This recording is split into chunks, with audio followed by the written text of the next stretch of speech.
Hello, it's Dean here. I'd like to take you through some slides and just make some very quick and general comments around attractant hopping, which is likely to be one of the key tactics available to you in rangeland self-herding. And it's likely to be something you'll consider where you would like to entice and influence the movement of animals across the landscape. It might, for example, be from one water that they're currently focusing their time around to a new water, or it might be to extend their grazing from an area that they're spending a lot of time in to a patch that's currently underutilised. The basis around attractant hopping is the use of attractant troughs and the jackpot procedure to reinforce the strength of the positive rewards. The attractant troughs are paired with some kind of visual, sight, sound or touch cue. An attractant coat hanger is ideal here, and that's represented by the triangle in this diagram. So the attractant troughs are clearly demarcated to the animals through the use of the attractant coat hanger. And of course the jackpots are strongly cued with the sound of the referee's whistle.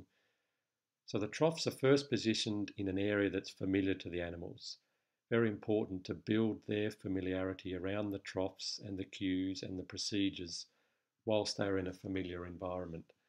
It will occur much more quickly, and then when the attractants are moved through the landscape, what you're effectively able to do is move familiar furniture with them through new parts of the landscape. It has a major influence on their willingness to explore new areas. So the attractant troughs are spaced far enough apart so bossy animals won't dominate all of the troughs, but how far you spread them out is entirely up to you.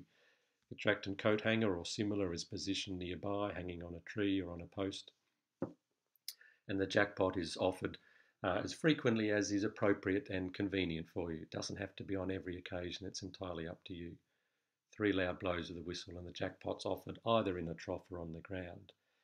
After the jackpot's offered, we really encourage you to spend some time around there so the animals are seeing you as well as the nutritional rewards, and that very quickly changes their behaviour because all they're experiencing is positive signals and positive outcomes. Basically, the procedure is then moving those attractants and the jackpots in the planned progression through the landscape from one area to the next. You might need to start with quite small hops to be sure that the animals are following the attractants and the jackpots. It's your call at the time as to how far you can go, but start small and work up to larger distances as you feel comfortable. If you go too far, you'll soon realise and you might need to back off to re-engage the animals to an area in which they're familiar. When you do move the troughs and the jackpots, we strongly suggest that you alter the order, the sequence of the 3 troughs and the jackpots, because when animals are familiar with it, then that little bit of variety of where they're positioned helps maintain interest and exploration, because they want to know what's going on and will come up and have a look, and that's exactly what you want them to be doing. So it's really at a time that suits you and at a distance that you think is appropriate, then moving the attractants and the nutritional rewards through the landscape, wherever you choose to also be paired with the jackpot to build up the strength of the signals and the reward that the animals are achieving. The distance you use and the signals that you're associating with the attractant troughs is very much consequence of the response of the animals and the type of landscape you're in, whether it's woody, shrubby country or open country.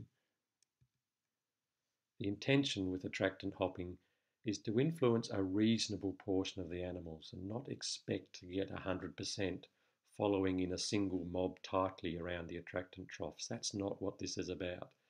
Here we're talking around enticing animals through positive reward from one location to another, bit by bit, as their confidence into each new area builds.